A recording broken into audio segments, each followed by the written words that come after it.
morning, everyone. I'd like to welcome you to our patient-centered building capacity for patient-centered research. My name is Gail Graham. I know you were expecting Dr. Daniel Mullins, but true to the heart of the patients program, we always start with the voice of the patient. And today, that's me. My name is Gail Graham. I am the director of Mount Lebanon Baptist Church HIV Outreach Services.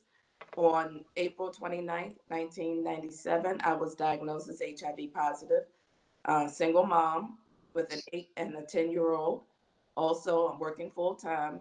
And the first thing I'm thinking is, dear Lord, just let me live long enough to see my children graduate.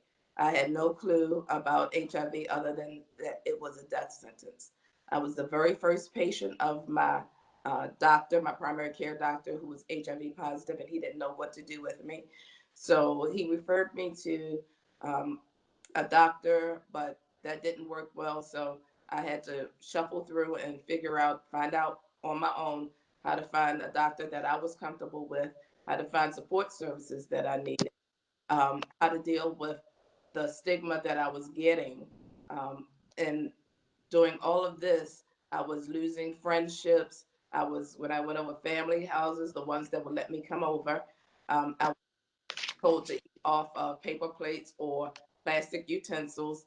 So I really just decided in my head that I wanted to learn as much as I could about HIV and AIDS so that nobody else would have to go through the different things that I went through.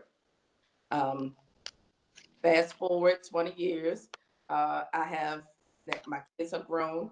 I am with my best friend, and she keeps asking me to join this church. Well, because I was no longer a Jehovah Witness. I grew up as a Jehovah Witness and left home at 17, was disowned by my family at that time. I was very angry with God, so I was not going to church or anything. But I went with my best friend to this church, and I really liked the church, and I liked the pastor. And one day I decided, my best friend asked me, when was I going to join? And I said, well, I didn't want to bring the stigma to the church. And so she said, well, no, just sit down and meet with the pastor.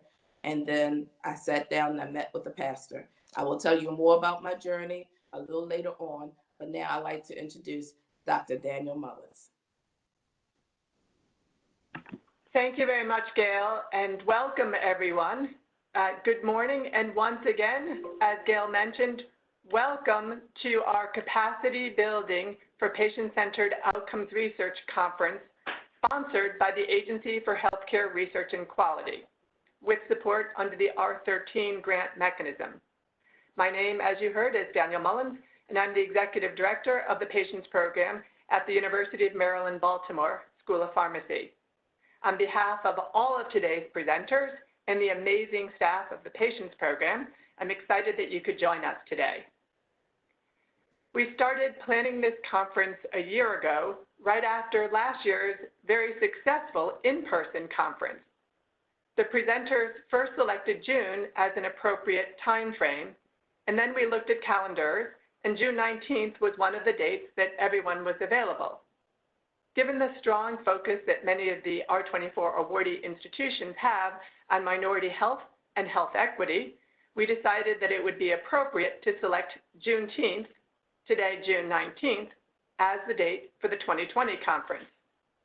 As many of you are now aware, Juneteenth is a very important day in our history. On this day in 1865, Major General Gordon Granger in Galveston, Texas, delivered the now famous Order Number 3 that all slaves were free. This was an incredible moment and one worth celebrating. Today, many of us are grieving rather than celebrating because it is clear that 155 years have passed since the original Juneteenth, and the freedoms and unalienable rights of life, liberty, and the pursuit of happiness are not enjoyed equally by all Americans. Today's conference will address how 7 institutions built capacity to make research more patient-centered. By doing so, these 7 institutions are working collaboratively with awesome patients like Gail and community members and other key stakeholders to generate new evidence that will improve shared decision-making between patients and their healthcare providers. The results of our research, as well as the partnerships that have been formed between community-based organizations and research institutions will lead to healthier individuals and healthier communities. It will help to advance health equity and improve the human condition. Today's conference presentations will discuss how each institution used a patient-centered outcomes research capacity grant, the R24 mechanism, from the Agency for Healthcare Research and Quality to transform how research is planned, how research is done, and how what we learn from research is disseminated back to those who can benefit most from research, patients.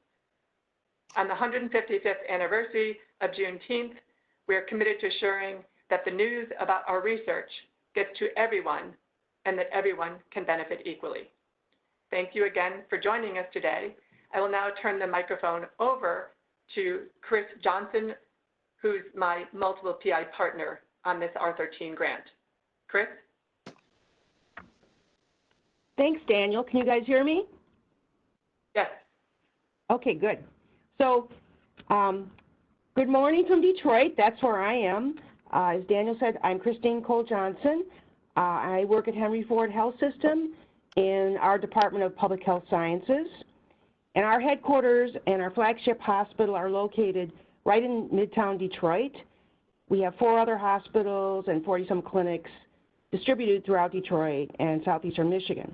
And we are lucky enough to serve an extremely diverse population in lots of ways: culture, socioeconomic status, residence, lifestyle, religion, occupation, and race ethnicity. So initially, when I was definitely enthusiastic about including the patient voice in research and quality improvement projects, but I wasn't absolutely convinced it would work. At the onset of our AHRQ's funded center, I had been involved in research work with community advisors to some extent, but our AHRQ funding was specifically devoted to advisors who are patients within our healthcare system.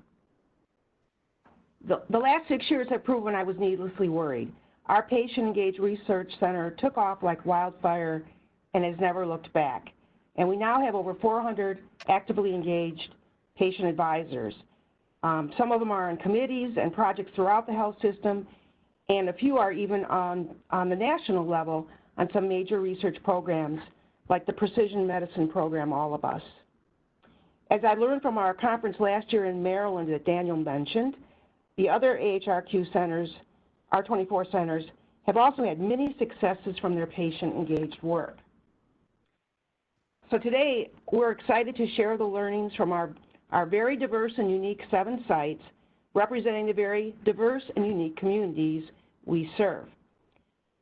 It started in 2014, which now seems like a lifetime ago, but our AHRQ R24 grants enabled us to develop distinctive infrastructures for patient-centered outcomes research, otherwise known as PCOR.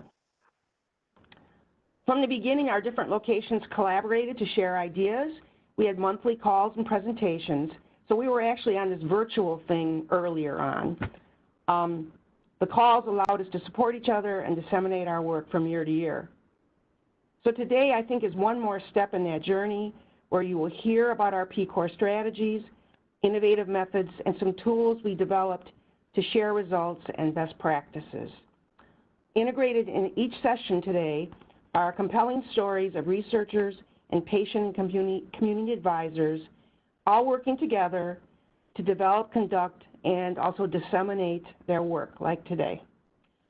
Our aim for today is to have you walk away with new ideas and specific approaches you can use right now in your own communities and organizations.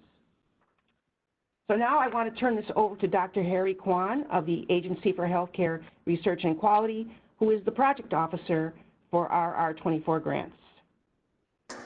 Harry. Good morning, and thank you very much, Christine, and good morning, everyone. It is an honor to be here today to learn about the experiences and best practices on building capacity in patient-centered outcomes research. The Agency for Healthcare Research and Quality, also known as AHRQ, is one of the agencies within the U.S. Department of Health and Human Services and aims to help healthcare systems and professionals deliver care that is high quality, safe, and of high value. Our vision is simple, and that is to improve the lives of patients. We accomplish this through funding research, exploring ways to improve practice, and supporting greater use of data and analytics. As you know, PCOR strives to help patients and their caregivers communicate with the healthcare professionals to make informed decisions about their care. The creation and implementation of patient and family advisory panels to help inform research and decision-making reaches the very core of PCOR and integrates the patient perspective within the healthcare setting, resulting in a connection with clinicians, researchers, and the community to really to accomplish one overall overarching goal, and that is to improve quality of care and patient outcomes. With the reauthorization of the PCOR Trust Fund, ARC is actively engaged in strategic planning to determine how to fill the gaps and identify new priorities within PCOR training programs.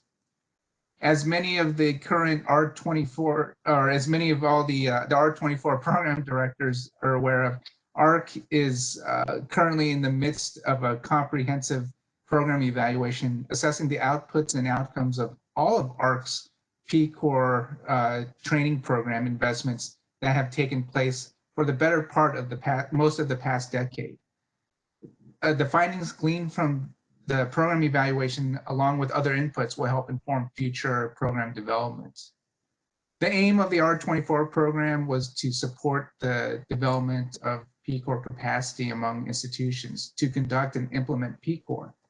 And ARC truly and greatly appreciates the tremendous accomplishments, all the contributions to the field, and the wonderful collaborations from each of the 7 R24 programs, and channeling ARC's vision through your efforts and sharing the lessons learned through this conference. As you know, this conference builds upon the inaugural conference that was launched last year, which focused on the importance of patient engagement and how patients can inform learning health systems. This year brings together researchers and patient and community partners from each of the 7 R24 institutions to present strategies to build capacity and institutional support for PCOR, and to share best practices and lessons learned when it comes to building partnerships and disseminating findings. I look forward to hearing about the experiences and perspectives and lessons learned that will be presented today. I just wanted to thank, again, all of the R24 programs for the wonderful work and the accomplishments, and all the, not only the researchers, but the patients that really are the center of these programs. And just especially many thanks to Dr. Mullins and his patients program team, Christine Johnson and Karen Kippen, and the Henry Ford team, again, for putting this conference together. Thank you again. Thank you so much. Good morning, and thank you so much. My name is Diamond Hale. I am a project manager with the Patients Program. I will be your MC, your virtual MC for the day. We will start by thanking our sponsor, the Agency for Healthcare Research and Quality. This project was supported by a grant from the Agency for Healthcare Research and Quality. The content is solely responsible by the authors and not necessarily the official views of ARC. We will start with some housekeeping rules and items. As you have seen in the chat box, this session today will be recorded for prosperity. The access to these recorded sessions will be posted on the Patients Program's Facebook, YouTube, and website. In order to limit disruptions for the day, all attendees have been muted, and the question and answer box is available for you to ask questions during the day. We please do encourage you to ask questions to all of our presenters. They would love the interaction.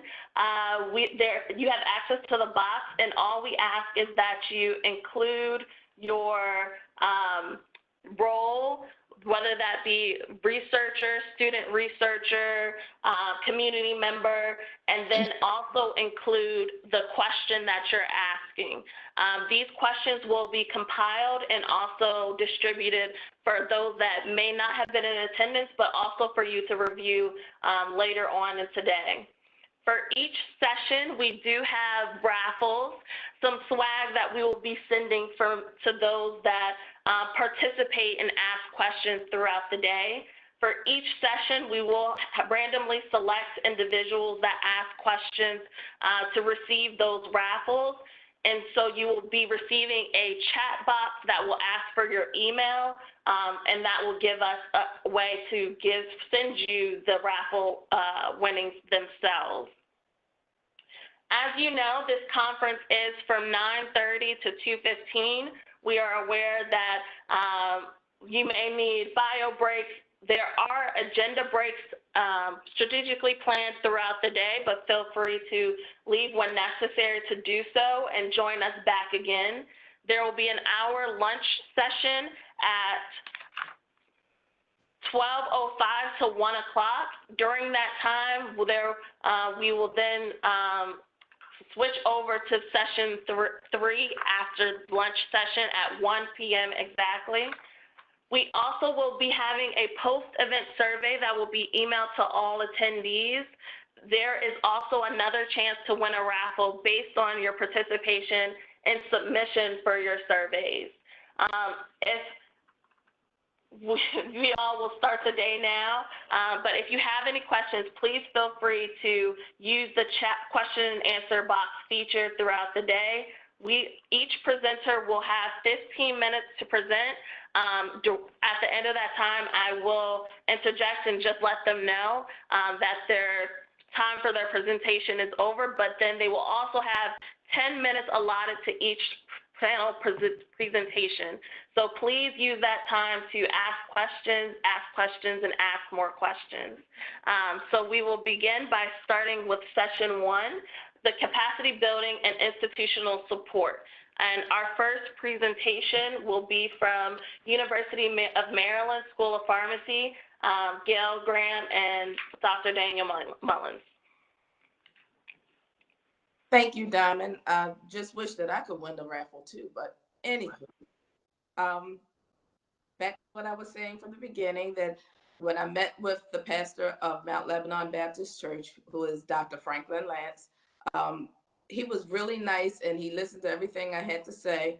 And I told him that I wanted to have that conversation because I didn't want to bring the stigma of HIV/AIDS to the church.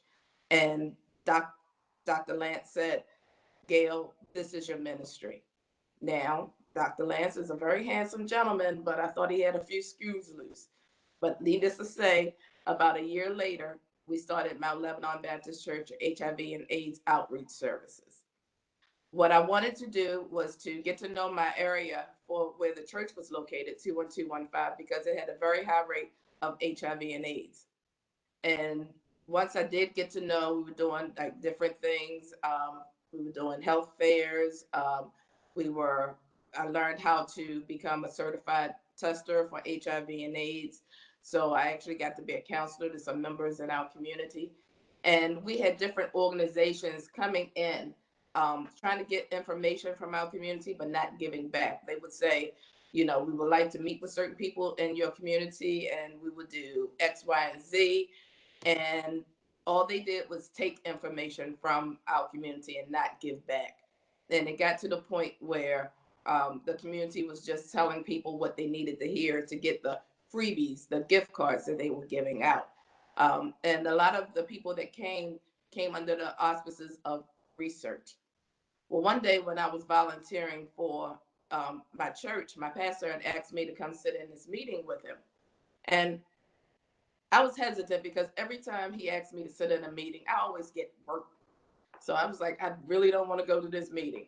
And then he said, Gail, I really need you to come into this meeting. It's with Dr. Mullins, University of Maryland, and his research team. Research. So automatically I'm thinking, nope, I'm not going to be involved with this. But he was persistent. He asked me to come. So I was like, okay, I'm just going to go and listen.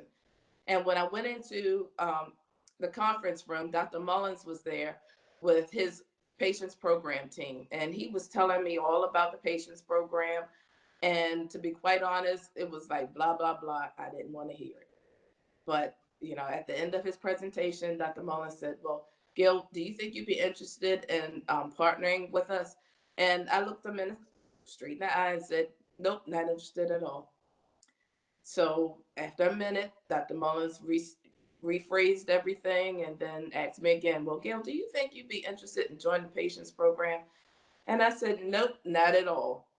So he decided to send one of his postdocs, um, the beautiful Dr. Yawande, to meet with me at a later time to see if maybe she could talk me into joining the patients program.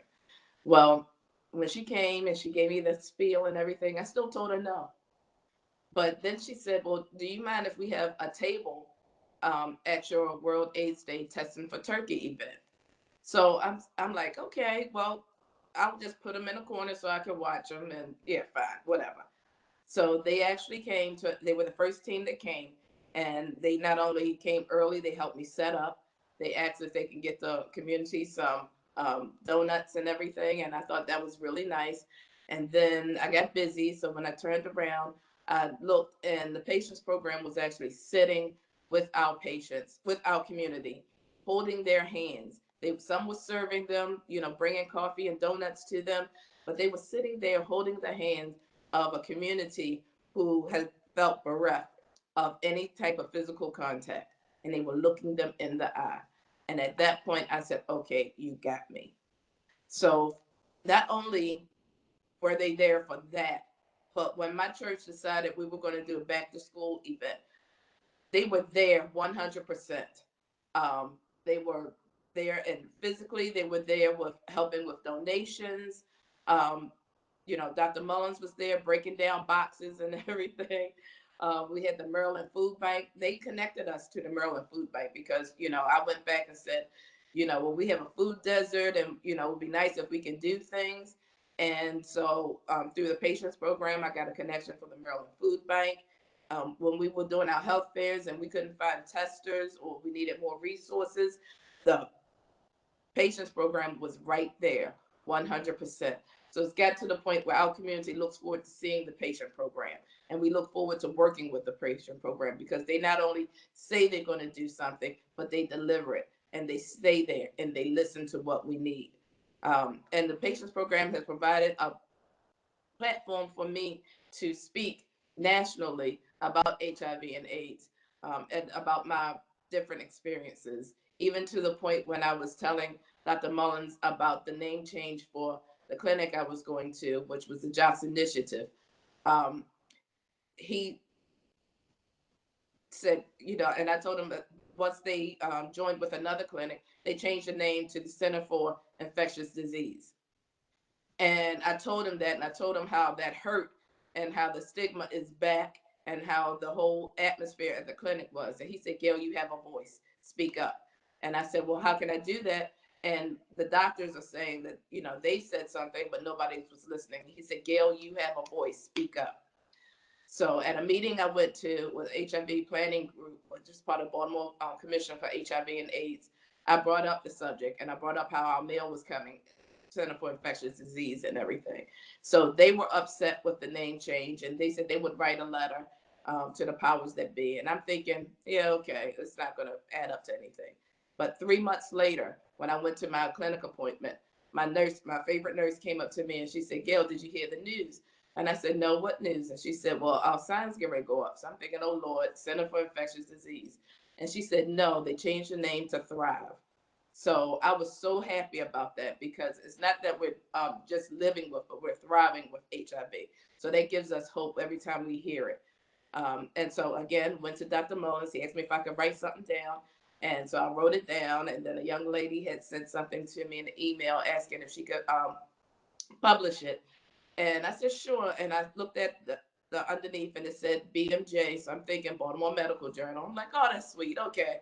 But then I keep looking down and it said that it's the British Medical Journal. So Dr. Mullins got me into something else. But I love working with the team. And again, as I stated, whatever Dr. Mullins needs me to do, I'm glad he never gave up on me. My personal pit bull, I'm always here. Dr. Mullins. Great, thanks very much, Gail. As you've now heard, I have the awesome opportunity to work with individuals like Gail as part of the PATIENCE program. If you've never heard of the PATIENCE program, it's an acronym for Patient-Centered Involvement in Evaluating Effectiveness of Treatment. And the idea is really to work with patients to assure that their voice is heard. The patient's partners include a variety of different groups. The church that Gail is part of, Mount Lebanon Baptist Church, our own medical system at University of Maryland.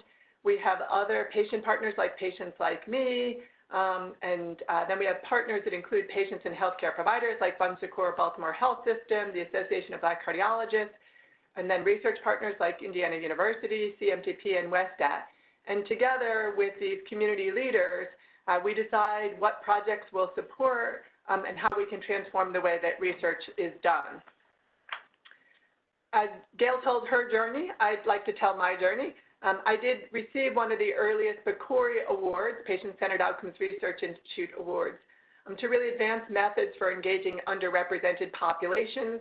And through that process and through the relationships that we built, we then received this R24 grant from the Agency for Healthcare Research and Quality, in which we developed a shared governance approach to really working and having an equal say. In fact, our community partners have an additional vote compared to University of Maryland steering committee members in support of shared governance.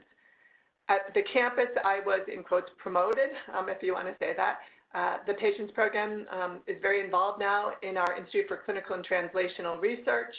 I'm the lead for the Community and Collaboration Core of the Institute for Clinical and Translational Research at the University of Maryland. And my counterpart across town at Johns Hopkins asked me to be the co-lead with her when the Johns Hopkins Clinical and Translation Science Award was renewed. So I'm very pleased to work with my colleagues here on our campus and across town. We also work collaboratively with the Clinical Trials Innovation Unit, where they've asked me to be a member, to make sure that as we provide innovative ways to do trials, that we think of the patient voice.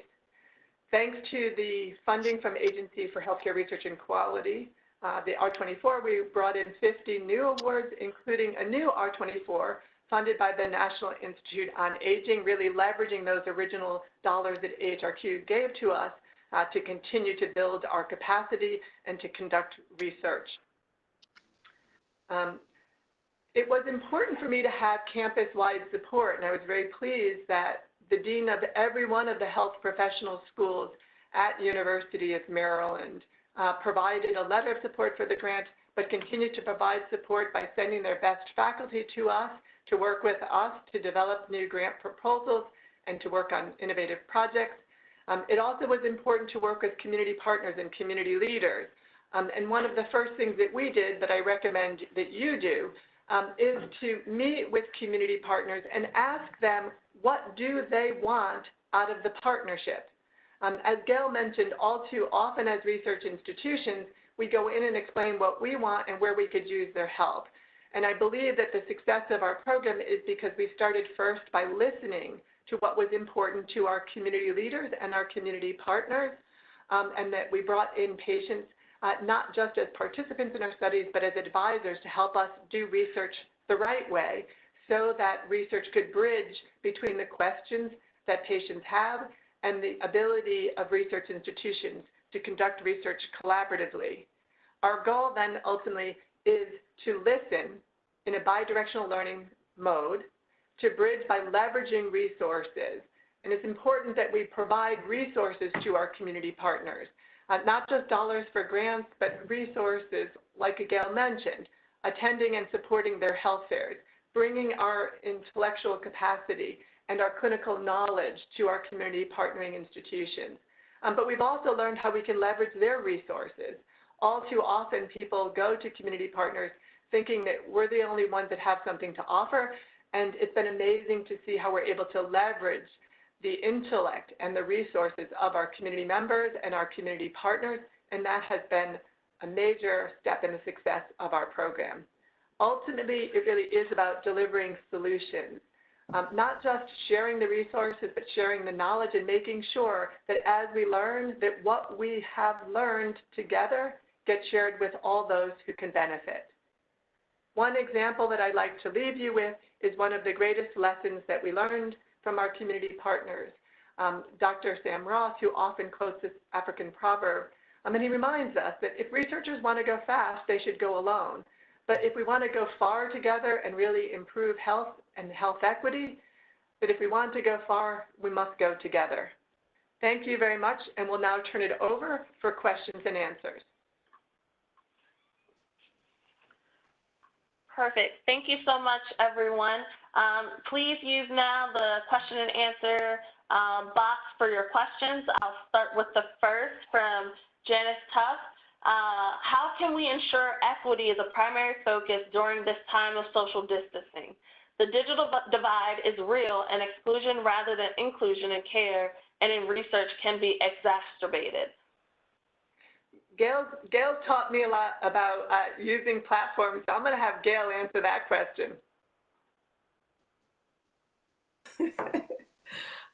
Well, I personally think that we're learning a lot with the COVID-19 and how we're adjusting, especially with social media. We're able to reach a lot more people who wouldn't normally go to conferences, people who wouldn't normally be comfortable going to their doctor's office or whatever. So now with this new virtual reality, we're actually able to reach more and get more information out, and we can respond in a quick time to any questions that the community may have. And also, once we get questions from the community, we can tailor different things within our presentation to answer that question. Thankfully, now we got the Real Talk with Rodney, and that's great. It has a lot of information. And then we have BJ online. She can get the nurse's perspective. So I think that this has really opened up an area where we can reach people of all ages, the young who's always on Facebook or Instagram, as well as the seniors like myself, who is on there and also on YouTube. So these are just one of the different things that we can do, thankfully, online to keep people interested. So. Perfect. Our next question is from Eunice Roberts. Gail, I am one of 2 African Americans on our team. Can you elaborate on other reasons why you think we do not participate in causes such as these? Most of it has to do with all the myths that surrounds research. Our community, I'll speak for the community here in Baltimore, Maryland, for the African American, the Black community. We always fear research for the Tuskegee experiments as well as for the Henrietta Lacks issue. And a lot of people, especially with a certain hospital, when we think of them, we think of it as you go in and you don't know how you're going to come out because it's a research hospital and they probably use your body parts for different parts of research. So that's the way that a lot of people think, and unfortunately in Baltimore. So what I decided to do, since I'm talking about research and I'm also on one of the AC John Hopkins AIDS Clinical Trial Network group, how can I talk about research and the changes if I have not participated in a research trial? So that's what I did. And once I did that, I'm able now to share my experiences and to give people real life answers, as it's no longer like that. You have the ability to say no at any time you want when you're doing a research trial. You have incidental findings. So as you're on this trial and they give you access to all your blood work, if something is wrong, you can take that information directly to your doctor. And so you can fight a problem that you didn't even know you had early on instead of waiting till it becomes worse. So to answer your question again, I think it's because of many of the myths that we grew up with about research. So it's up to us to actually go out into the community and just let them know that it's completely different and things have changed. Thank you, Gail. We have a question from Nupur Chowdhury. Not just listening, but asking. Sometimes even with the best intentions, we fail to ask, or we do not know which platform is the best to start asking. Do you have any advice on where to begin? Well, I think even the way in which we ask questions should be informed by patients. One of the things that we really are committed to is our 10-step framework. And there are 3 steps that go into framing a question. The first is figuring out, what are the things that we might study? And so before we decide to ask a question of a patient, we go to our patient advisors and have them help us think through whether that's a good question to ask. And so there's a prioritization process that we use to figure out how do we use our resources efficiently. And that's our community resources as well as our university resources. And then that 3rd step of our 10-step framework really is having our patients help us to frame questions in the voice of a patient. So I absolutely agree that we need to be listening, but part of listening is listening how we should ask important questions, both the overarching research question as well as the questions in the context of that research study. Gail, what would you add? You may be on mute. Apologies. I like the way that Dr. Mullins listens, because when you talk, he asks different questions, and when you respond, and if he comes back with your answer, to make sure that he understands exactly what you're saying. So that means a lot. Once we feel that we heard, then we're open up and we can say more. Unfortunately, Dr. Mullins will catalog everything you say, and then the next thing you know, you're on another project.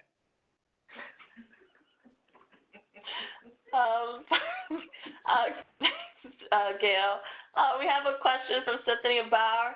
How do you think your patient partner has contributed to community health literacy? Thanks for the question, Cynthia. And I think this is a follow-up to what we were just talking about, which is part of that literacy is on our side, right? Understanding what is the way in which an individual would phrase something. So there are lots of research institutions that have really good ways of scoring health literacy from an academic perspective. And I think that those tools are really helpful. But ultimately, we want to test the literacy levels with patients and find out, if you were talking with somebody who is newly diagnosed, Gail, how would you phrase this?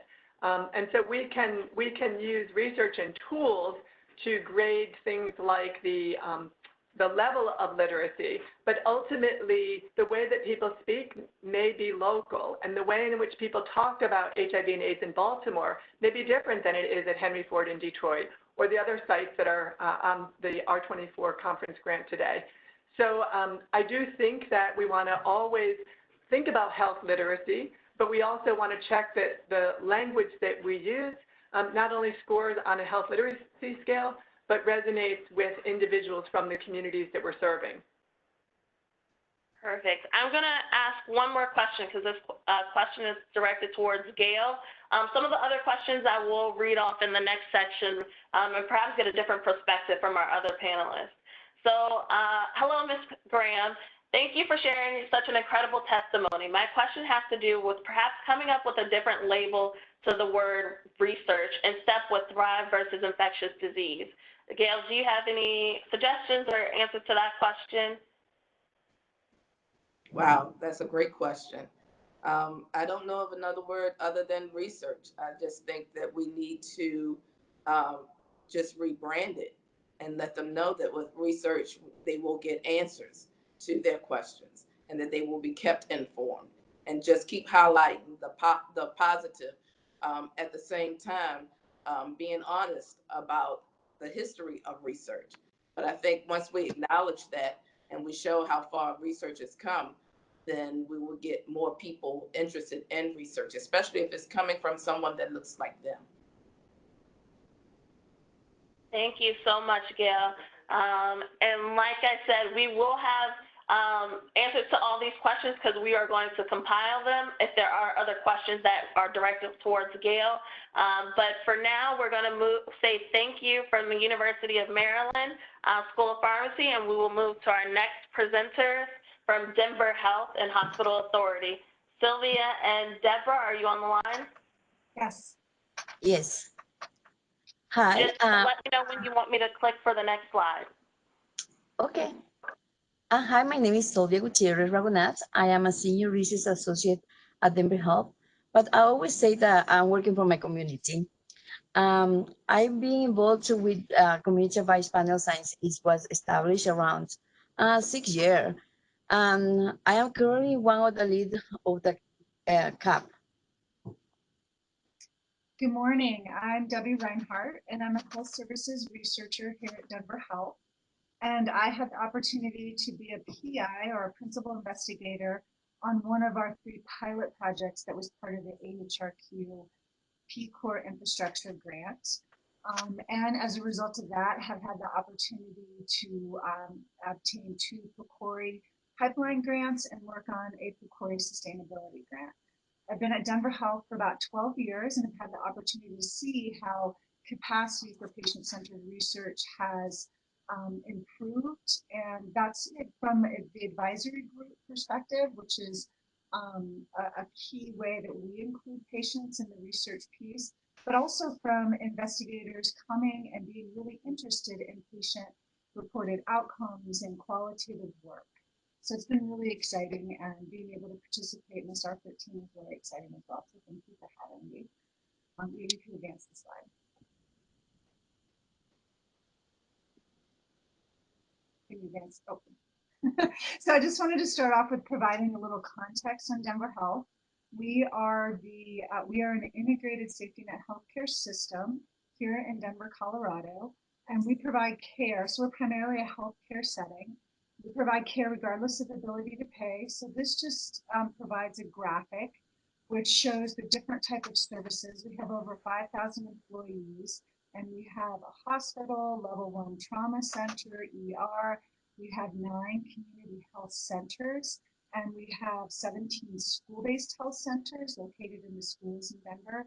And we also have Denver Public Health as part of our integrated healthcare system. We serve a diverse racial and ethnic population, and over 95% of the patients that we see are low income. So as a safety net, we've always had a strong connection and commitment to community engagement and patient voice. Being a federally qualified health center requires that we have a governing board for the health centers that are comprised of 51% patients. So I think as an organization, it's always been something that we have strived to include in our services and improvement of care. You can advance the slide. This just is our organizational strategic framework, and I just wanted to point this out, is that our framework is illustrated with circles versus silos and dotted lines, and the circles to us as an organization depict continuity and fluidity and intersecting relationships. So on the inner circle, you can see we have 3 core areas: the education, clinical care, and research.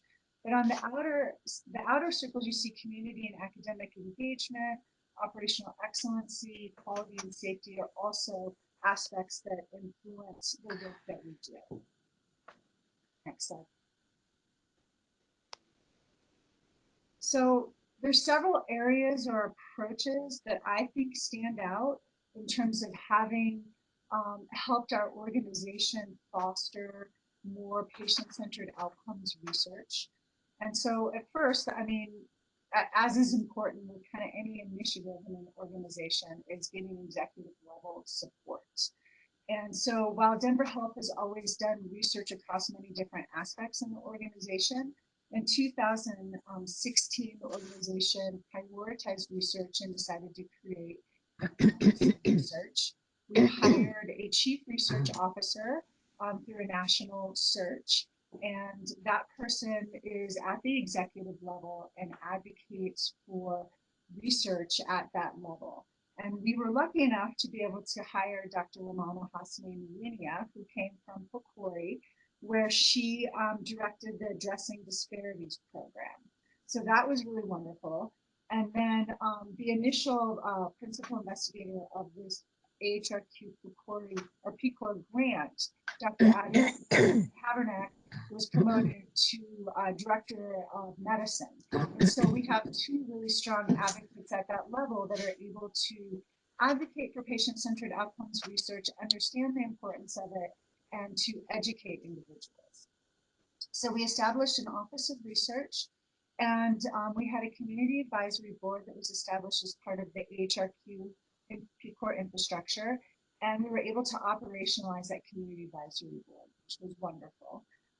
We developed a research methods core for educating our researchers across the organization. We have a very diverse group of researchers here. And then we also were able to establish small pots of money to fund pilot research projects in the Office of Research to support junior investigators. We also found that education is a huge component. I mean, as I've kind of already alluded to with educating executive level, but having that education go out across the organization and in terms of helping researchers understand methods that are available to them and the importance of patient-centered outcomes research, but also through the reciprocal relationships we have with our community advisory panel, our CAP, and all of our researchers learning from them. So lastly, we also have a lot of quality improvement, and we are learning healthcare systems, so we will use those data to improve services, and I'll talk a little bit more about that. But next, this is Silvia's slide, and I just wanted to say that the community advisory panel has really been central to our efforts here, and Silvia can talk more about that. Yeah, Denver Health is strongly value community engaged to the community advice panel. So the community advice panel now is supported by the Office of Research. The community advice panel established the vision, mission, and the value as a group. And we will talk about that, we will see that later. They elected 2 community chair, 1 senior and 1 training. Right now, we have a 9 diverse members with a goal of 12 members. All the community members reflect and represent Denver Health's diverse patient population who represents immigrants, teen mothers, African Americans, Latinos, Native Americans, white, LGBTQI, young adults, seniors, homeless, and uninsured and underinsurance. Members bring insight from the personal experience as a patient advocate, and healthcare consumers, and the small business owners. Others are professionals who dedicate a career to advocate for the community that they represent, like me. Initially, we met quarterly, but the group wanted to add another meeting. So now we have 5 meetings annually. So because the COVID-19, we starting next month, the first visual meeting, and we hope everybody's engaged. We practice with them on the videos, and I think we have a very good feeling about that. They get incentive for the time, dinner. Well, right now we're not getting dinner, right? Maybe they can get dinner, but they won't. And before we start the meeting, we do conocimiento. Conocimiento means knowledge. Conocimiento is activity that increasing bonding and trust in the group that can lead to deeper sharing, gaining insight, increasing commitment to action, and the inspiration of feeling that you are grading the one person. You are part of a community, right? So like I mentioned before, we have 9 members, and right now I am in communication with the 2 potential new members. Okay, here is the vision and mission and value. I want to read it to you. The vision: as a learning healthcare system, Denver Health, we engage with patients and communities to provide quality care for all. Mission: I provide culturally response community perspective to guide to the develop, implementation, interpretation, and dissemination of initiatives at Denver Health. And the value: inclusiveness, service, stewardship, respect, listening, truthfulness, transparency. They created this together, word to word. This represented what they believe, really. So the vision is to provide support to Denver Health, like you can see it in here, to improve care. The CAP initially started as a way to disseminate research, and now they also support initiative at Denver Health. That's a huge, right? For example, one example is that the Office of Education presented the framework to CAP, and the CAP provide feedback to date. That's a huge deal, and they was very proud about that. So let's talk about education. So the CAP come with the knowledge of community, right? That as an organization we need. So we are responsible to provide education to CAPA member of research area or expertise, so they feel comfortable to giving advice. Also, they really enjoy learning about diverse clinical area. They do an annual assessment to identify needs. For example, this year they're asking more about education to building capacity in terms of knowledge, like in research method and in an issue. Last year, the group read the book, the name was The Immortal Life of Henrietta Lacks by Rebecca Scott. And they, in the group, they start having the conversation, and that was a great conversation, actually. When we have a grant, we send people to conference trainings, like a local conference, like a CCTSI. We support them to filling out the scholarship application, for example, Picori Conference. So, and then as a organization, Picori Primary Care Fellowship, Denver Health established on initial infrastructure grant that influence research method with patient-centered outcome training. They help project to incorporate a method to ensure patient voice. Fellowship is still ongoing right now. And research method code provided seminar and workshop. And CAP is a mechanism of a researcher and initiative. CAP is educating the organization on patient and desire and community perspective. CAP providing feedback to research projects, pilot projects, which is still going. Panelists have brought the diversity viewpoint to the discussions and educated research about the sensibility and practical considerations that are important to Denver Health patients and the greater Denver community. Well, I want to tell you that, you guys, so the CAPA point of view that is missing the slide over there, but I really wanted telling you that they are engaged in the action and open dialogue. Sometimes we have a meeting that they call me after the meeting after meeting, because they really want to continue talking. They trust our point of view with the owner, and they believe that we can make difference. They believe in the power of community and the power of stronger relationship. The members see CAPA as a way to develop leadership or professional skill. Really, sometimes these community members feel like they grow up in different areas. And on those areas, sometimes is the leadership. So that's you. You can advance the slide. Yeah. You are at your 10:25 mark if you want to wrap up so we can get to the questions and answers. Yep. Thank you. Let me wrap it. So this, I just mentioned that we're a learning healthcare system. So I just wanted to demonstrate that we as a healthcare system are required to measure patient metrics. And so we often stratify those so that we can identify if there's areas that we need to provide different services and obtain patient input in terms of how to provide those different services. Next slide. And so the CAP benefits to the organization are huge. And Silvia already mentioned some of this, but the CAP has grown. There are members that have been asked to be part of provider selection committees, so hiring key senior leadership. And it's, you know, and this was the CAP point of view. Yeah, this is the wrong. So anyways, this is the benefits to the organization. And then also having the CAP has been very helpful in terms of obtaining grants for research, demonstrating that we have commitment and feasibility of conducting patient-centered research.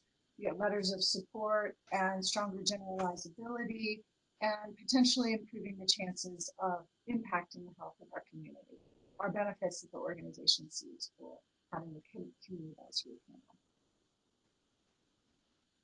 And I want to say thank you very much. And like my mom said, you never talk about somebody that they are not in the room. So here is the faces on my community advice panel. And now we're open for questions. Perfect. Thank you so much, Silvia and Deborah. We will be looking towards the chat box, so please, and question and answer box, so please ask your questions. I will read the first from Nupar Chowdhury. Do the colors chosen for each of the circle convey something? I'm sorry, what? Do the colors chosen for each circle convey something? And I'm presuming we mean the colors from the circle in the beginning, the organizational strategic framework.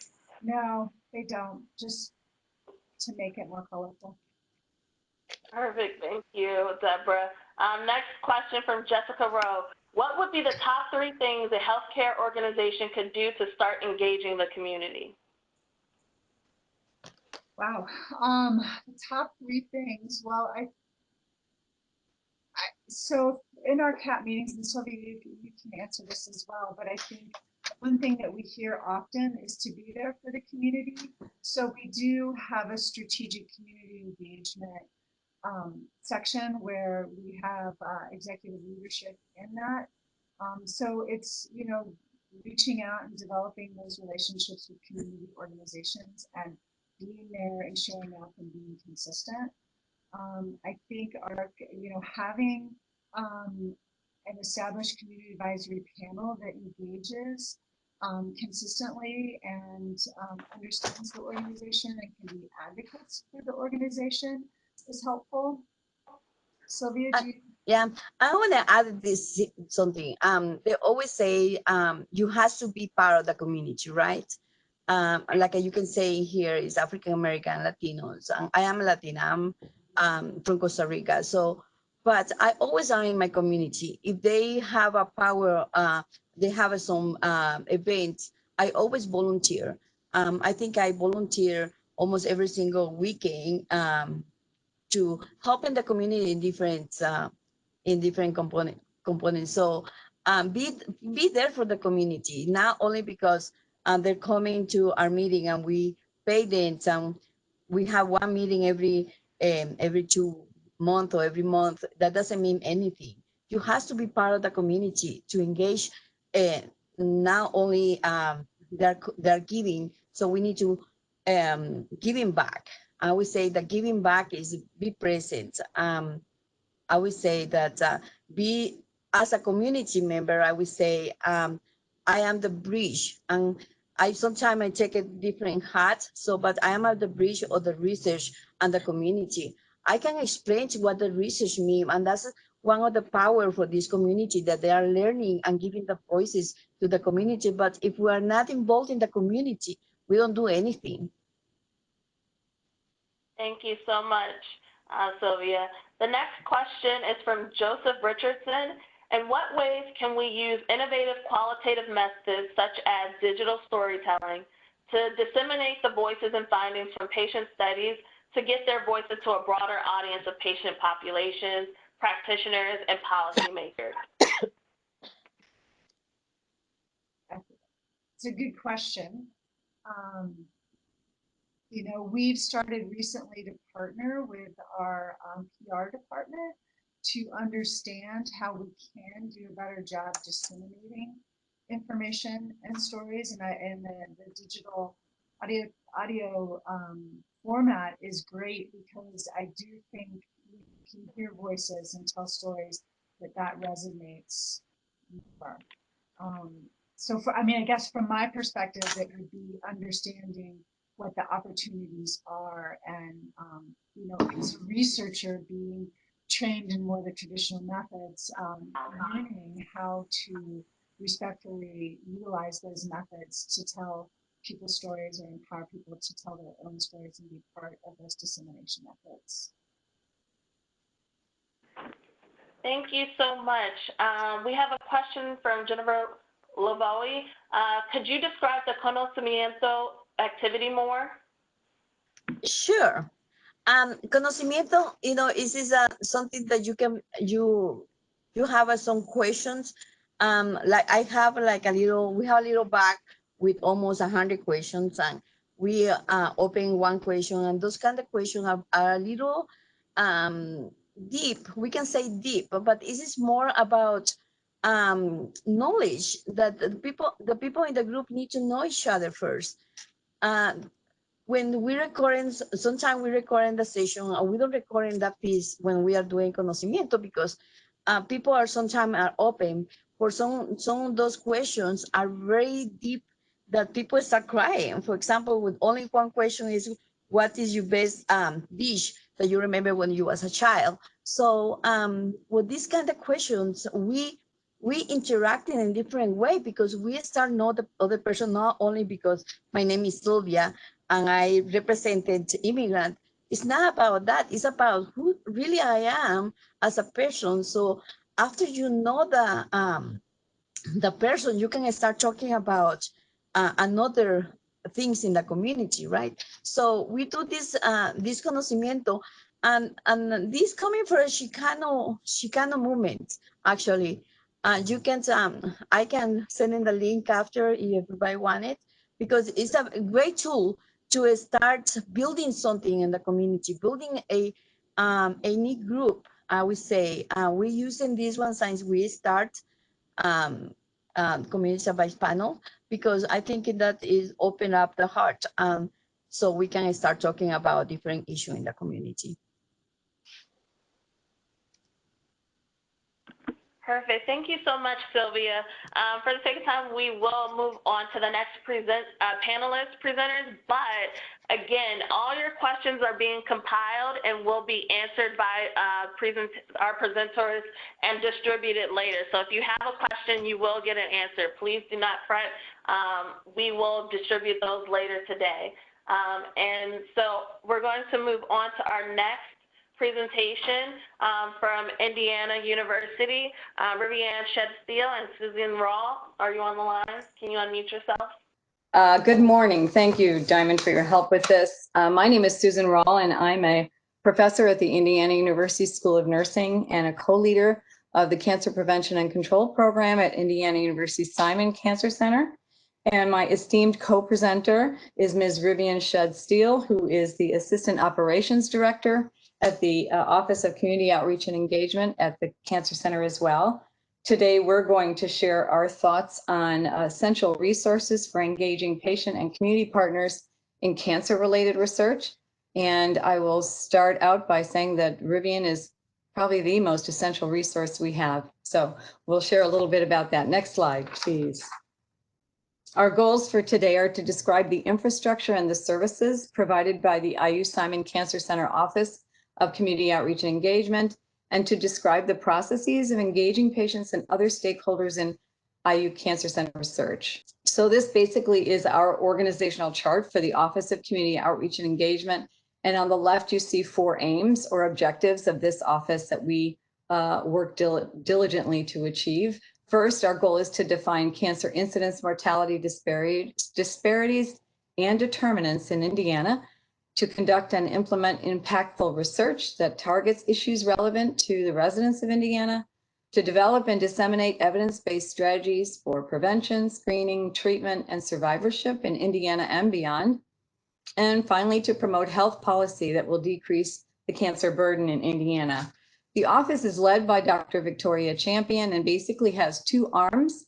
The research arm I am responsible for is the director, and the outreach and engagement arm is led by Dr. Sarah Weehee and is completely managed by Rivienne Shedd-Steele. So we'll hear more about that in a bit. So I'm going to turn it over right now to Ms. Rivienne Shedd-Steele, who'll share a little bit about her role as the Operations Director. Rivienne. Okay, thank you. Our goal in the Office of Community Engagement and Outreach is to reduce cancer incidence and mortality rates, particularly among underserved populations in Indiana.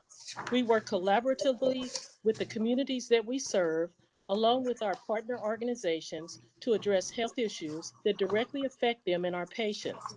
By measuring and understanding the outcomes of our community's cancer burdens and related health disparities, we are able to assure that our engagement programming and research are community driven. Expectations of National Cancer Institute cancer centers are to decrease cancer burdens, particularly among minority and underrepresented populations.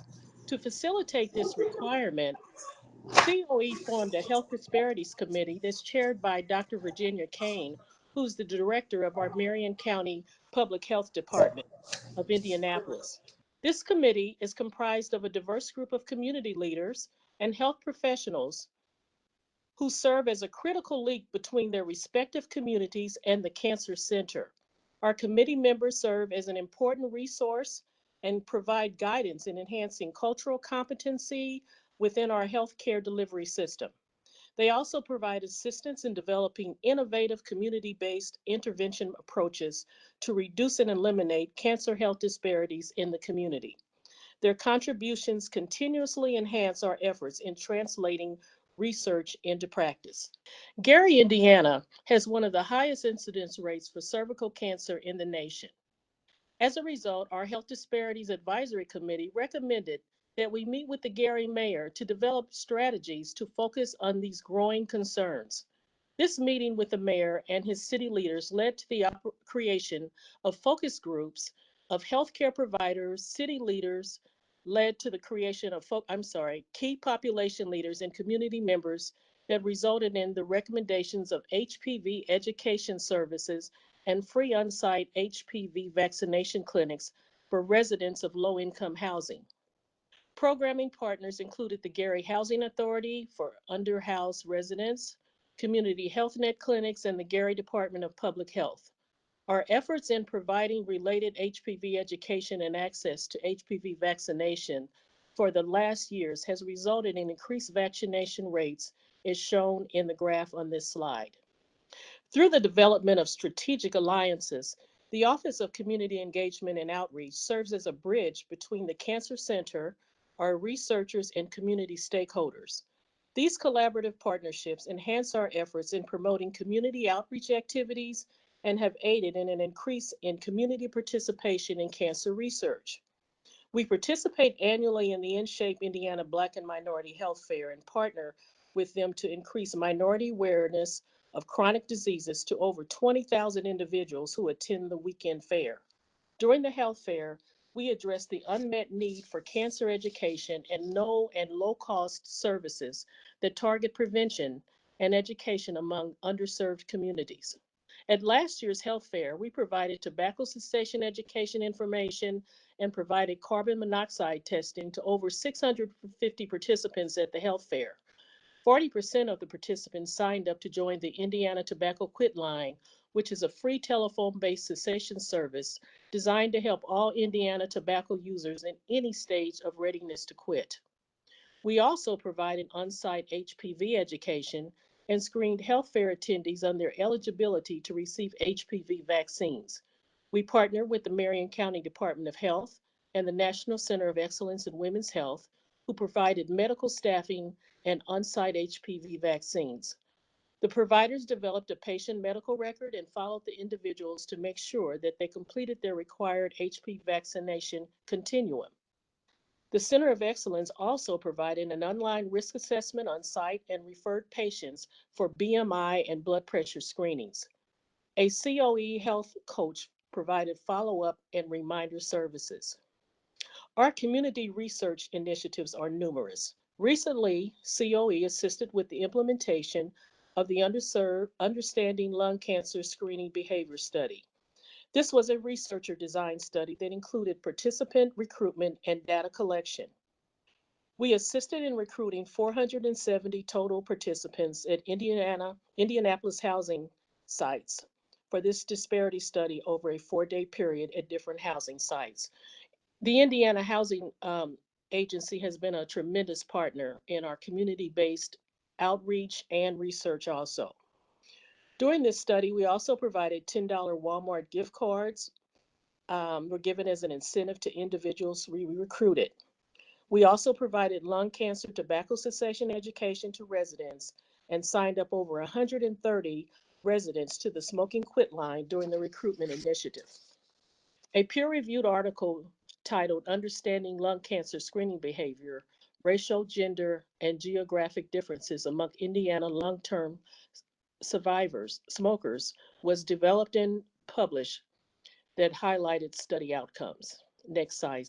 The overall aim of our peer educator program is to reduce cancer incidence and mortality rates, increase survival rates, address risk behaviors, and improve screening use and early detection rates for the community in our catchment areas, which is really the state of Indiana. For this program, we partnered with Cervical Cancer Free Indiana, of which I am the director, and the Indiana University School of Nursing and Eskenazi Hospital's 11 health clinics, which provided comprehensive health care in central Indiana. Our recent peer education program focused on educating women and men about HPV, cervical cancer, and its other related cancers, along with methods to decrease these associated risks.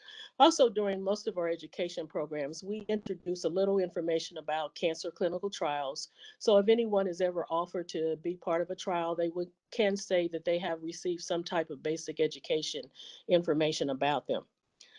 The School of Nursing students served as peer educators and conducted HPV education through one-on-one services at designated health centers in Indianapolis.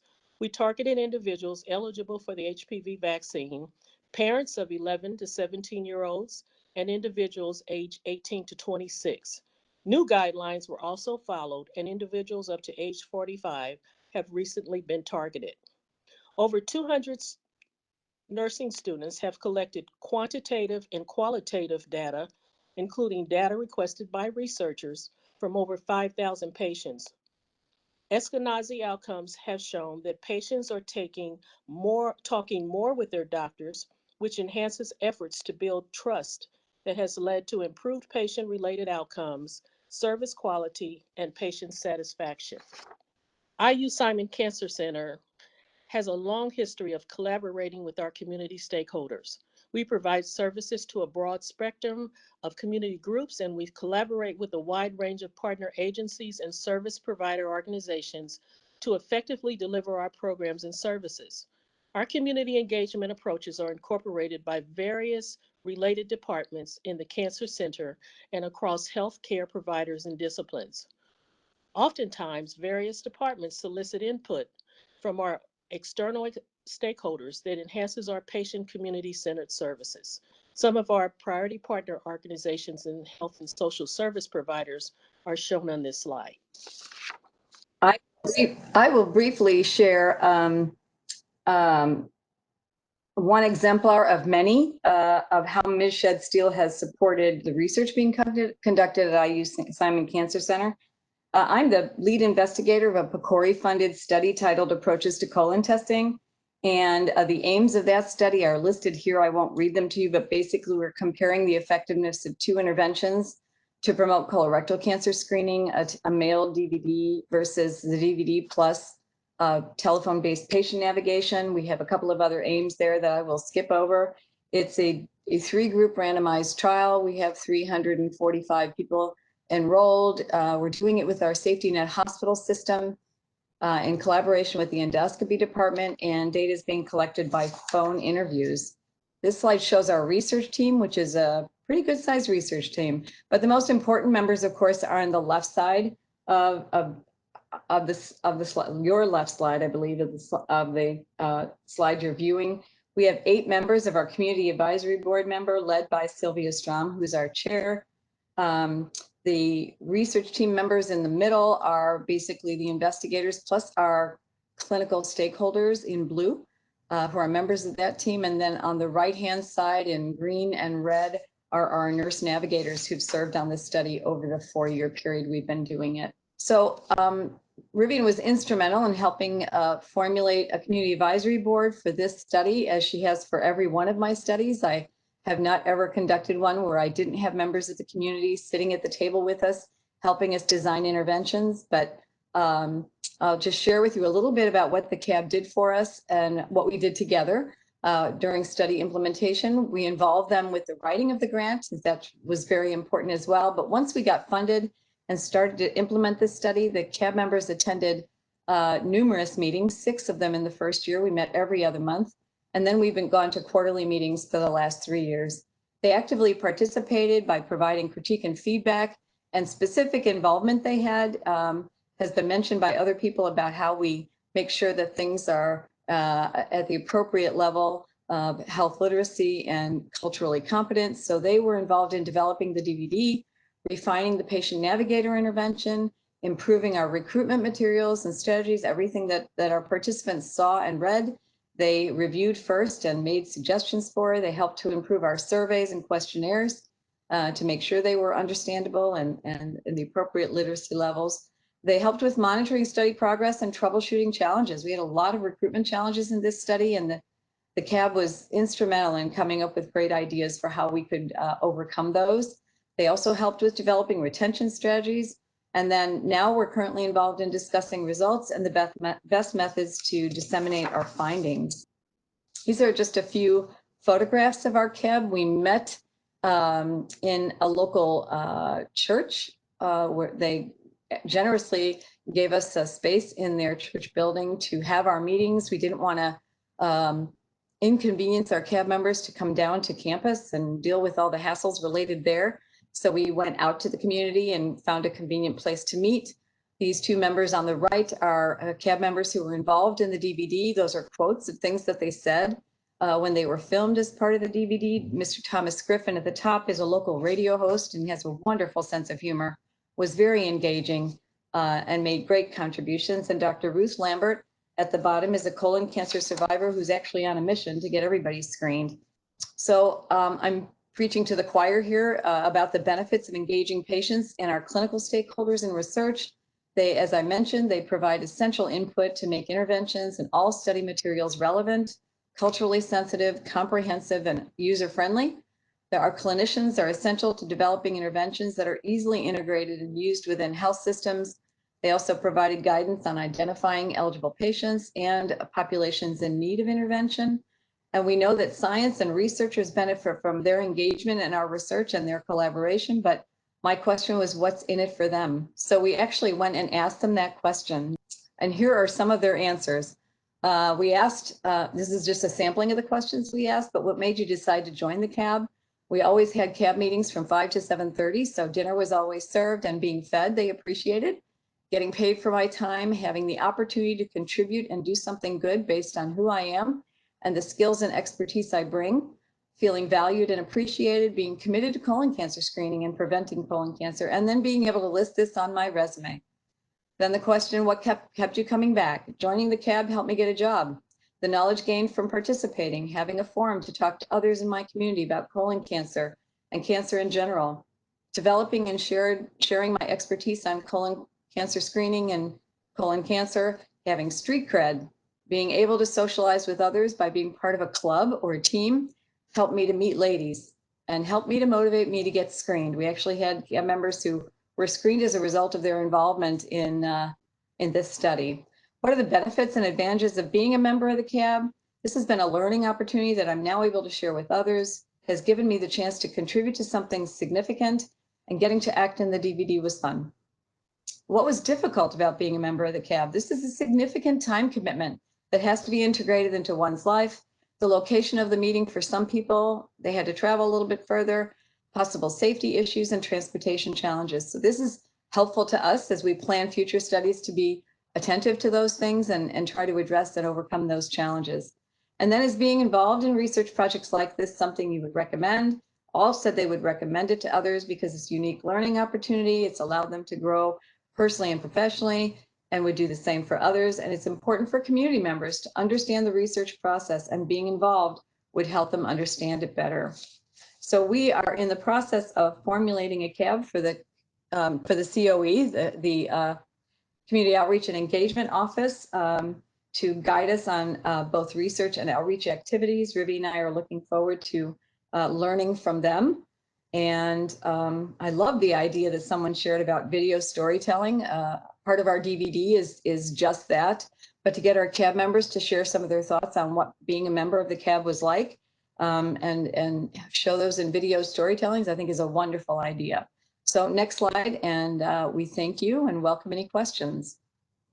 Thank you so much. I will start off with the first question, which was briefly kind of answered by John Cook. Dr. Rawl, do you all subcontract with community entities on your grant? Do we subcontract with community entities on our grant? We do subcontract with our clinical agency because the members of the Eskenazi Health System who are partners on this grant were paid for their time. But we didn't subcontract with, we do have a subcontract with Ohio State University because those co-investigators, of course, helped us with the patient navigation intervention, but no other community organizations did we subcontract with. Okay. The next question is by Ethan Helm. When you gave HPV vaccines or other cancer screenings in community settings, how did you help participants get that info into their medical records of their doctors or clinics to prevent redundant care? Rivienne, you're on mute. Okay. I unmuted you. You're good. Oh, The partners that were integral in making this successful, including the Gary Department of Public Health and one of the HealthNet communities centers. So they were able to pull up the individuals' names to see had they been screened right on site. So we had them with their computers and everything to see, no, you've had an HPV vaccination or you've had two and now you just need the last one. So having those primary care physicians and the clinics on site really made the difference. Thank you for that answer, Rivienne. The next question is from Cynthia Bauer. What is the most distinctive element of your patient engagement approach?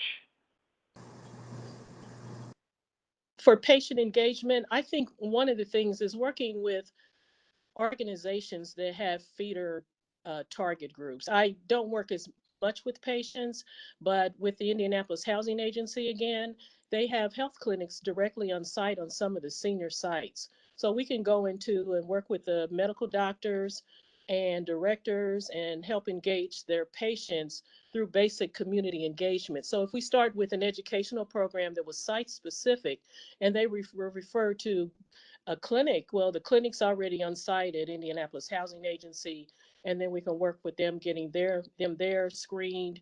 And also the important piece is to make sure that they are able to afford any type of additional healthcare options that they do need. Thank you for that. We have a question from Jason Falvey. How can you maintain enthusiasm for research over time and maximize retention, especially for interventions that require multiple follow-up visits, post-cancer visits, rehab, etc.? Is that question for me? I can certainly try to answer that. Perfect. We did, and our community advisory board members were key to helping us with retention strategies. We not only had challenges, I didn't tell you a little bit about who we were going after in this study or who we were trying to recruit, but these were patients who had been scheduled for, referred for and scheduled for colonoscopy, but did not attend their appointments. So we knew they'd be a bit of a challenge to recruit anyway. They've kind of already said no thank you to this whole colon cancer screening idea. Recruiting has been challenging, but retention has been an even bigger challenge. So with the help of the Community Advisory Board, we came up with retention strategies to send out newsletters, and we've had crossword puzzles and other contests that are part of the newsletter that people had the chance to win a $50 gift card if they filled it out and sent it back in. That's been incredibly helpful to get people to not only read the newsletter as evidence that they read it, but then keeping them engaged. We send birthday cards to everyone on their birthday. We made outreach calls during the COVID pandemic to make sure our participants were doing okay. not to intervene or say anything about the study, but actually just to check in on them. And they really, really appreciated those kinds of calls from our study team. We're surprised by them, but appreciated them. I'm trying to think of what else we've done because I had them written down elsewhere, but we just have sort of regular contact and just try to make things fun and enjoyable to participating in the study. Does that help? Yes, it did. Thank you so much. We have time for one more question from Jennifer Lavoie. Do you have resources to support participation, and how do you support those resources? We have resources to support, well, we build most of that into the grant.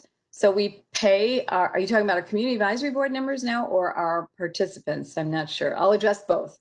Community advisory board members, we worked it into the budget that they would be paid for their time. They're paid for every meeting they attend, and we provide food and help with transportation if needed. Our participants are paid for every interview that they complete.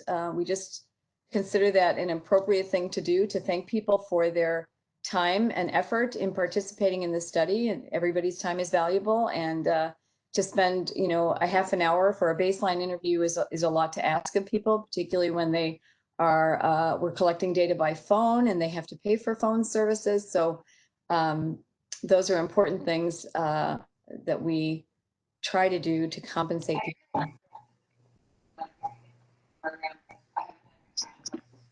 Perfect. Thank you so much for those answers. We will now and again, all your questions will be copied and answered for the presenters that did not get a chance to get your questions answered. Welcome back to the Building Capacity for Patient-Centered Research Conference. As you know, this sessions will be recorded just for prosperity, and these session recordings will be published on the Patients Program's Facebook, website, and YouTube channels. Thank you so much for attending our conference, and my name is Diamond. I will now be handing it over to our next panelist for session 2, implementing comparative effectiveness research, patient-centered outcomes research partnerships. If you have questions, please utilize the question and answer chat feature on your call. At the end of each presentation, our panelists will be able to answer those questions. Thank you so much for attending, and I'll now hand it over to Henry Ford Health System. Thank you, Diamond, and hello, and thank you to all of our participants for this event today. We're glad that you're here with us today, and the team here in Detroit is excited to share our learnings and accomplishments as we build our infrastructure for patient-centered outcomes research. Some introductions. You already met our leader, Christine Cole-Johnson, during the opening remarks. I'm Karen Kippen. I'm the Executive Director of our Patient Engaged Research Center. And today I want to share with you a high-level overview of our flexible engagement model. Once again, it's a 100,000-foot level, so feel free to reach out to us, with other questions, either during the Q&A or during after the program is over.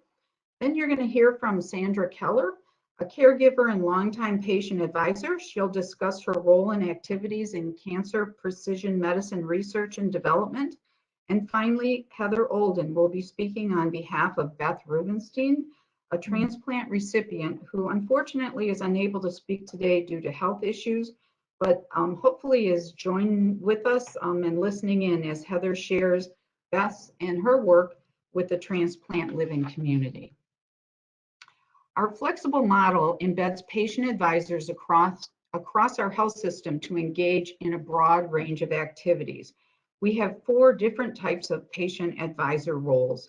Our goal was to make it possible to have a venue to share their voices in whatever manner was most compatible with their current situation. Initially, PERC attracted patients and caregivers through multimodal marketing campaigns, including a nomination card that you see here on the screen, which would drive interested advisors or participants to our website. After completing a screening, enrollment, and training processes, they can participate in any one of these 4 roles, and they move between them seamlessly. Our website links directly to a system-wide virtual community who want to be involved in maybe short online digital surveys and a digital experience. These are our e-advisors. Sometimes patients from both inside and outside the system request services from PERC for focus groups. These projects include both funded research, clinical improvement, and most recently a project to implement patient-reported outcomes, just to name a few. To recruit patient advisors for the Cancer Center Patient Family Advisory Council, or PFAC, we had the oncology staff hand out these nomination cards to patients and families to participate in the development of a new cancer center. This group of 20 cancer patients, survivors, and caregivers met. They developed a charter and plans for their work. Part of that plan was to look for cancer research or engagement funding. These are the Henry Ford patient advisors for clinical improvement. And then finally, this group then applied for PCORI funding, one of many ways our model has worked, and they developed a research agenda for cancer precision medicine. We leveraged our existing network to include multiple stakeholders such as researchers, payers, providers, and industry. And these relationships are still active for collaboration. And once again, this is our 4th category of research advisors. Our flexible model supports many types of engagement. For example, you can see we have clinical-based disease teams. We also have 5 hospital councils, including a care transitions council that works to improve outcomes related to readmissions, care transitions, and overall population health. And finally, several of the clinical councils have secured research funding over the past few years, including NIH, PCORI, and other foundation funding for research. One of our largest is our NIH award for the All of Us research program that has created, and we've created participant and community advisory councils across the United States based on our model. To do this longitudinal research project that really aims to develop the largest biomedical database in history. Now I want to turn it over to Sandy, and she's going to talk about her journey as a caregiver and patient advisor related to her work as both a Henry Ford and research advisor. Sandy? Thank you, Karen. Good morning. My name is Sandy Keller, and I am a patient advisor. Pictured at the top is me at the Cancer Pavilion signing, and at the bottom I'm pictured as a panelist at the 2019 Caregiver Conference. My engagement journey is multifaceted. First and foremost is my lived experience as a caregiver. I am also on the Cancer Center Patient and Family Advisory Council and on a cancer precision medicine project, both of which support my brain cancer research advocacy work. I started this journey as a caregiver for my late husband, Robert Keller, pictured here. My husband was diagnosed with brain cancer in 2014, and I served as his primary caregiver for 17 months until his passing in early 2016. Throughout his illness, we both noticed gaps in healthcare that needed to be filled. While we recognized these needs, unfortunately, most of these improvements were not available for Bob's treatment benefit at the time. Upon his passing, I promised my husband that I would use our resources to move the needle and make a difference in brain cancer research. So I chose a more positive approach because I knew Bob wouldn't have it any other way. The Cancer Center PFAC was created so that patients and caregivers could provide insight on facilities, amenities, and services that Henry Ford's premier destination cancer center will offer. We worked closely with architects, designers, and senior leadership from day one to ensure that patient and caregiver preferences were included and considered in important decision-making. We worked on numerous projects, but I believe our most valuable contribution collectively was identifying and prioritizing supportive oncology services. We generated and prioritized services which are pictured on the right. As a true testament to our impact, senior leadership is incorporating these services into the patient experience. I'm excited to see the fruits of our efforts at the grand opening of the Brigadier Harris Cancer Pavilion by the end of the year. After providing feedback on design and amenities while the cancer building was being built, we pivoted slightly to sustain engagement and begin to pursue research. The transition from working on quality improvement projects to research seemed daunting, but in retrospect, it was a smooth and natural progression. Keeping an open mind and participating in Research 101 trainings were both key to success. In 2018, we received a Capacity Building Award from the Patient-Centered Outcomes Research Institute to bring key stakeholders together to accomplish 3 goals. First, develop a prioritized cancer precision medicine research agenda. Second, create a decimation plan. And third, write a white paper about what we did during the funding period. The multidisciplinary stakeholders are listed on the right. My role was to ask questions based on my experiences caring for my husband. The word cloud on the bottom right was created by collecting words describing stakeholders' experience and expertise with cancer. This is such a powerful visual for me, as it truly represents the duality of pain and hope anyone who has been touched by cancer has experienced. We use this word cloud to create t-shirts that were given to PFAC members as a conversation starter, a decimation tool. Working on this project taught me some things about research. First, that the research process takes time, and tempering your expectations accordingly is important. Second, while research is hopeful for some and can benefit many, oftentimes a patient's condition or geographic location can determine if it's even available to them. I'm thankful to have participated in this project, not only to bring the caregiver perspective to the table. I mentioned on the previous slide some of the deliverables from our Cancer Precision Medicine project, but I wanted to take a second to further highlight our work. We hosted a Cancer Precision Medicine Symposium with close to 100 attendees. The agenda for that symposium is on the far left. The white paper is linked next to the symposium agenda, and at the bottom right is a link to the YouTube video we created called What is Precision Medicine? Above that is a visual of our prioritized research agenda.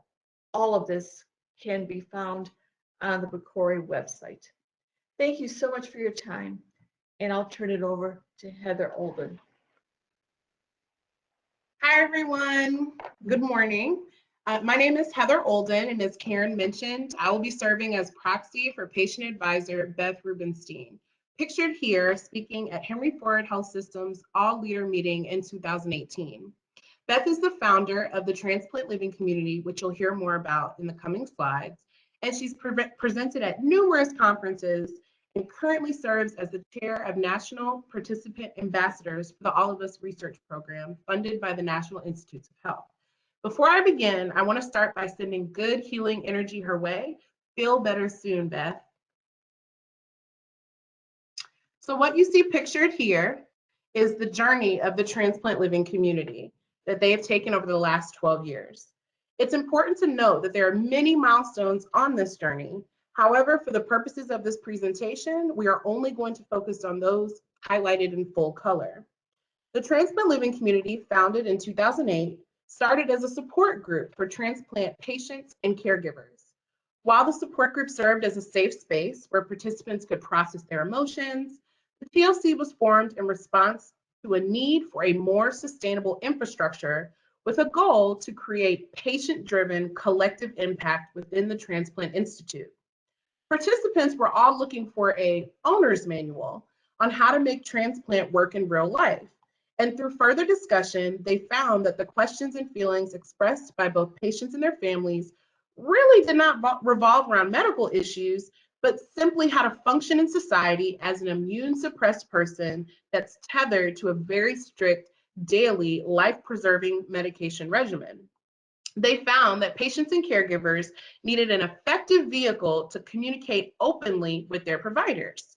The group researched best practices and created a transplant volunteer ambassador training curriculum and created ACEs. ACEs stands for Attitude, Compliance, Exercise, and Support, and was designed to purposely complement the medical advice providers give patients and family members. A patient-to-patient education toolkit, ACEs provided a mechanism to navigate the transplant process. TLC members became lifestyle mentors to patients and their families and fostered communication between patients and their medical teams by providing the needed charting tools and common language vehicle.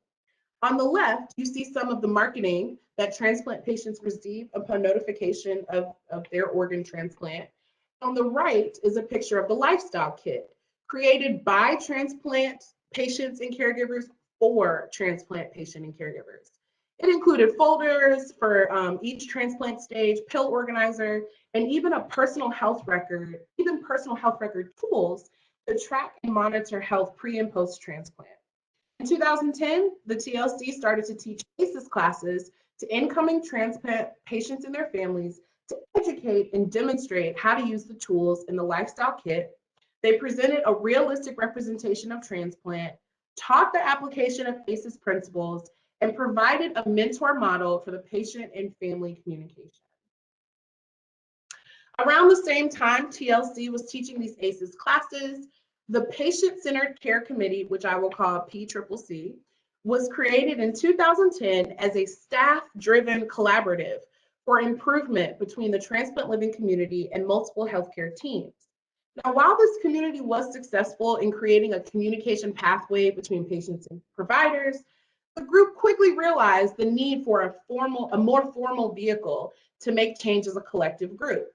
So with the help of the Patient Engaged Research Center and engagement funding from PCORI, in 2016, the PCCC transformed into the Patient and Family Advisory Council, guided by a more patient-driven, patient-centered engagement model.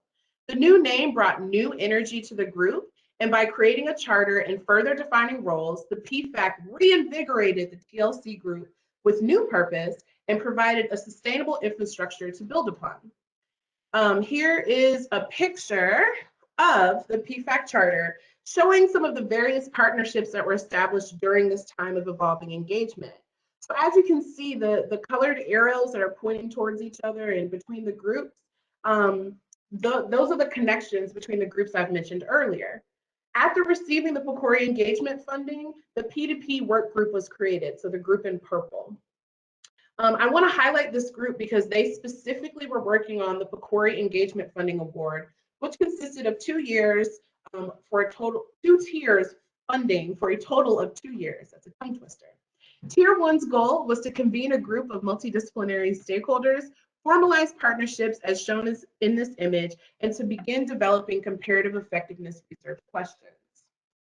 Tier 2's goal was to build upon Tier 1's outreach and engagement, as you can see above, and we created a survey titled What I Wish I Knew with regional and national stakeholders to better inform the further development of the CER questions and to fill gaps in current pre and post-transplant education. There were 232 participants who took the survey, and the main themes are listed here. So as you can see, this car, it's traveling on this roundabout. As we come to the end of this journey as it stands now, we are in this roundabout between quality improvement and research and engagement. In the car is the transplant living community, splitting their time between teaching ACEs classes regionally in Michigan and pursuing research funding to follow up on their previous work in comparative effectiveness research. While some may view quality improvement and engagement and in research as linear, the TLC views them on a continuum, so they're never stagnant. And being flexible to moving between those two realms has been the ultimate key to success. So as I close, I'd like to acknowledge our partners, but I especially want to thank all past and present patient advisors, as we would not be here today if it were not for their support and participation. So thank you. Thank you so much for your time. Karen, and my contact information is listed here. And at this time, we'll take any questions that you may have. Perfect. So we have time for a couple questions. The first will be, we have a couple questions throughout the chat about digital literacy. Can you tell us or explain to us your approach in digital literacy, especially during this time? Yes. So as you can imagine, it's been an adjustment for everyone, especially in the unprecedented times that we've been in. But we've actually had some success in connecting with our advisors digitally. So we've had a few of our patient and family advisory councils who have conducted their meetings virtually. We do recommend that there's a period of time before your actual meeting that you set aside for people to try to log into the WebEx or whatever virtual platform that you're looking for. But we also, share with our advisors if they're uncomfortable with digital participation to let us know. Our ultimate goal is to make sure that all of our advisors feel comfortable to participate, whether that be digitally, whether they need to review the information before a meeting and just provide, email their feedback so it can be included. We're doing our best to try and make sure our advisors are supported in that way. But digital literacy is a concern for anyone in this position doing engagement. And so as we've said previous in other presentations, we're building the bridge as we cross it. And so we're being flexible and we're doing what we can to make sure that everyone can participate virtually if they would like to. You want to add anything, Karen? And one of the other challenges that we faced, and we heard this in other presentations, that one of the perks for people participating is we feed them during these meetings. And now that we're doing things virtually, we can't do that. And we've actually had questions from advisors about when the DoorDash was going to show up for their dinner for participating in the meeting. So we're looking for ways to sort of bridge that gap and still have people come together. Perfect. That's actually a really good point. I have another question in the chat box from Barbara Jean Shaneman. How do you ensure transparency is at the very top of your list in regards to community engagement? So we always make sure that we close the loop. So any sort of feedback or ideas that we get from any of our council members anywhere across the system, and whether that's in process improvement or in research, that loop is always closed and documented somehow. As part of our training, we make sure that people understand that all ideas are welcome, but some of them might not be feasible. And so there aren't any, I don't want to say disappointments if maybe we can't enact some of the things or go the way some of the suggestions indicate. But the advisors know that as long as the loop is closed and we tell them the truth, no matter the unvarnished truth, no matter what, they're on board. I think the other thing that's important in this sort of work is that you're always creating a safe environment for people to participate. So even from the orientation, we're talking about confidentiality among participants. We are always even physically when we were meeting in rooms, we would close the door so that what we were talking about in the room would stay in the room. And so those confidentiality measures that we take, as well as each other, the advisors respect one another, I think that's key in making sure that people feel transparent, they feel the honesty in the room. Sandy? So Sandy has some comments around the digital engagement. Well, I just had one thing to add because I am one of those people that aren't quite as comfortable with the virtual meetings yet, but people always have an option to listen to the meeting. So they can accept it in audio form if the other technology is just a little uncomfortable or cumbersome. But they can still participate.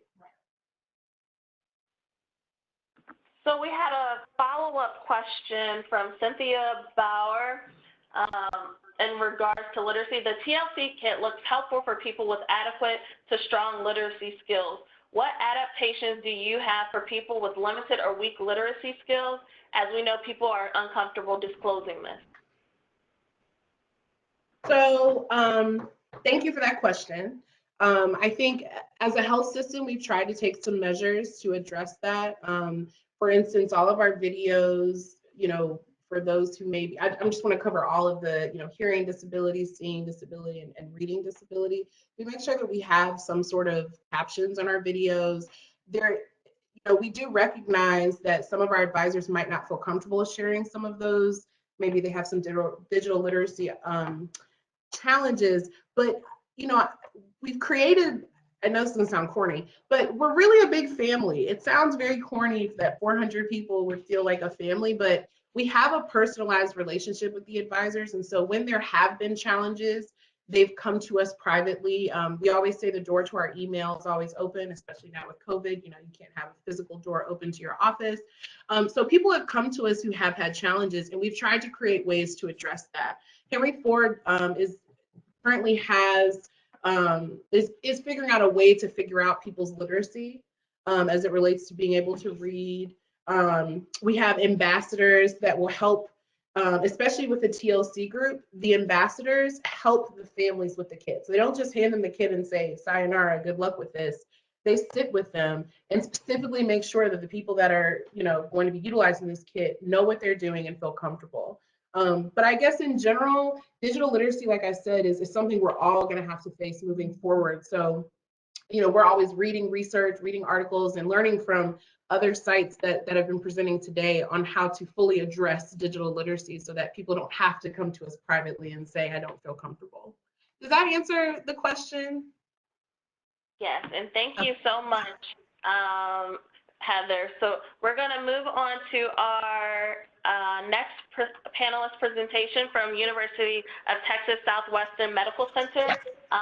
There are a couple people on the line that will be presenting, so I want to make sure that we all can unmute yourselves if necessary, and then begin your presentation. Okay, good morning, everyone. I believe we are standing you and lunch, but luckily for you, we're actually talking about food and cooking here. So that will get you all prepped. So our project that we're sharing about is part of a larger academic community partnership, but this project's unique.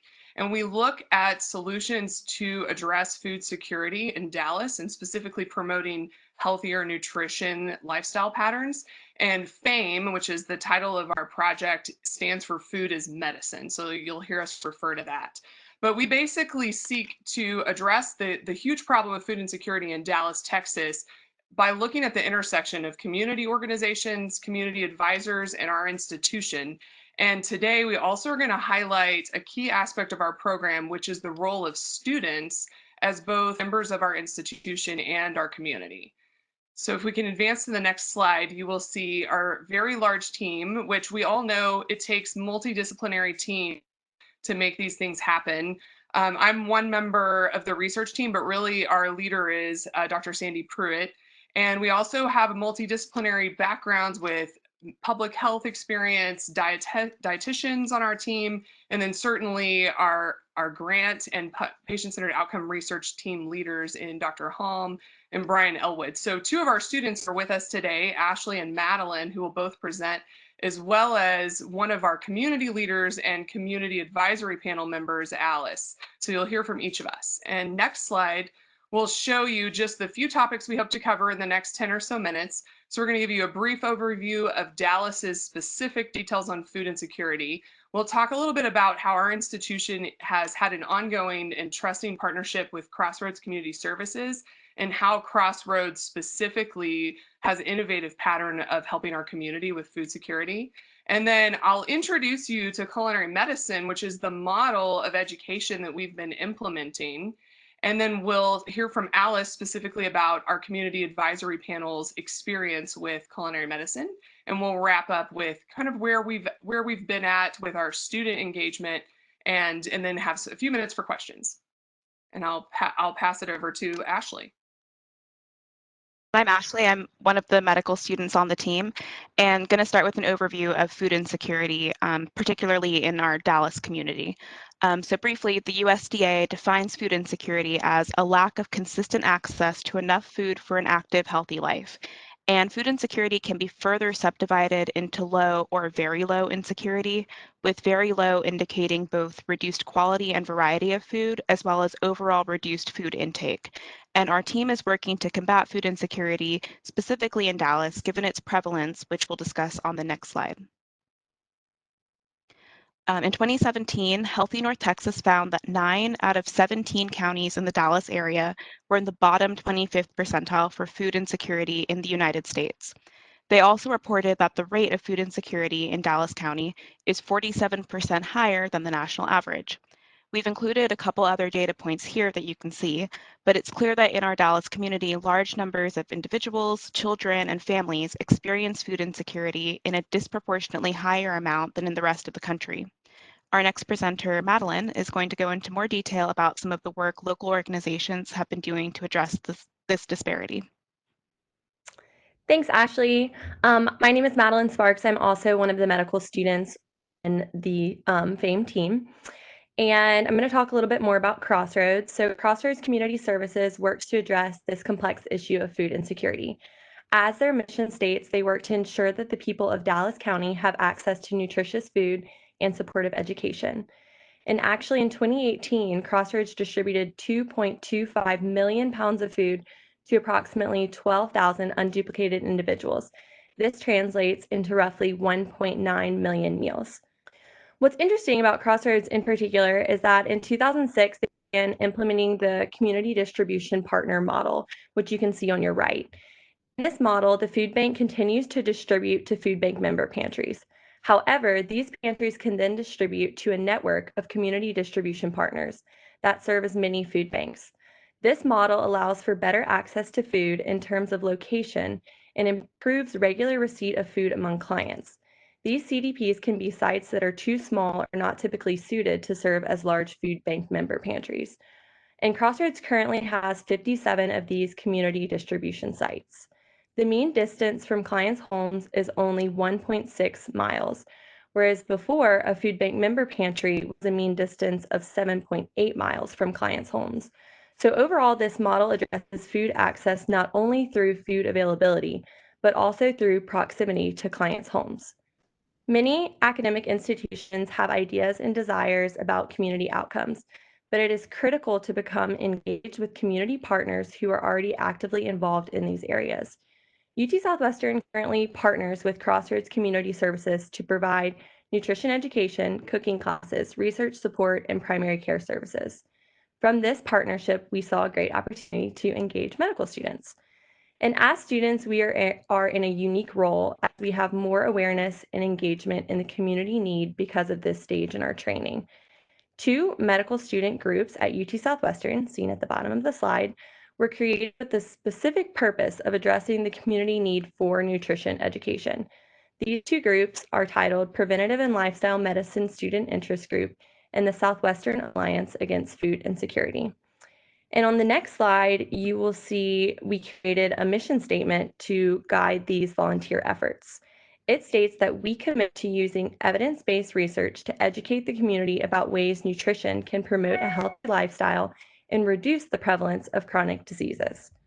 Learning new concepts related to food in our medical school curriculum, we craved opportunities for exposure to the community to share these topics in culinary medicine.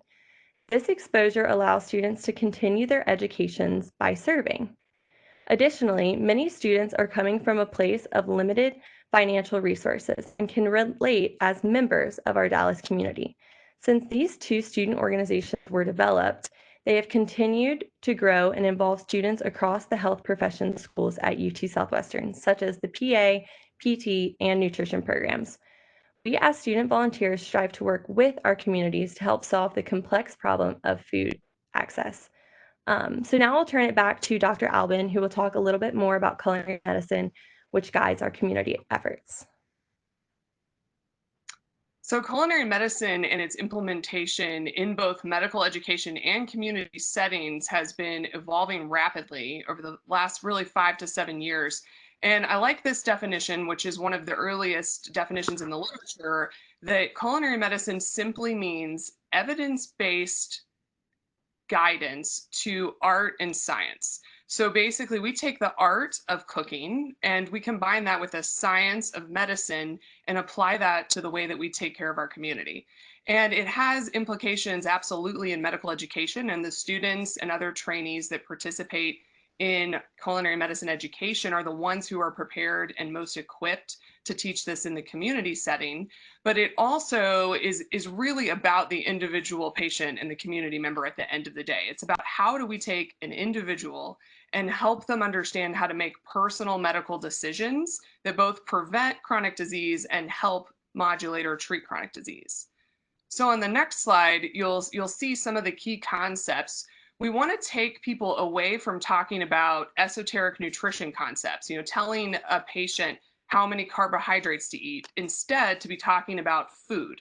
What food do we want on their plate? And then how do we dovetail that into the social context, especially when there's food insecurity? How do we ensure that the kinds of foods that we're recommending are what people have access to, and that we're working with our food pantries to give access to the foods that we want our patients to eat?